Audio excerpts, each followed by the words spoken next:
اللہ وحدہ والصلاة والسلام علی من لا نبی بعد۔ رحمت الہی بے بہا اور بہت وسیع ہے۔ لوگوں کو معاف کرنے والے ایک گناہ گار کو اللہ کریم نے معاف فرما دیا۔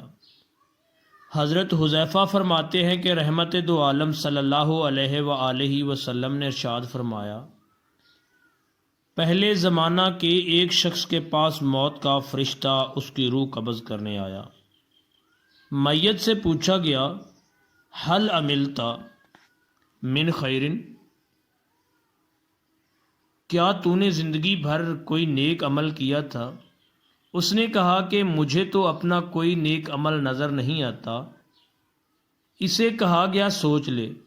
چنانچہ اس نے سوچ کر کہا، مجھے اور تو کوئی نیکی نظر نہیں آ رہی، البتہ یہ ہے کہ میں لوگوں سے خرید و فروخت کرتا تھا اور میں اپنی رقم کا مطالبہ کرتا، اگر اس کے پاس پیسے نہیں ہوتے تھے اور اگر شخص مالدار ہوتا تو اسے مہلت دے دیا کرتا تھا، اور اگر وہ غریب ہوتا تھا تو اسے معاف کر دیا کرتا تھا۔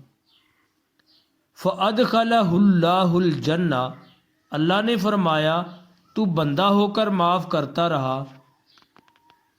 تو میں رب ہو کر تجھے معاف کیوں نہ کروں؟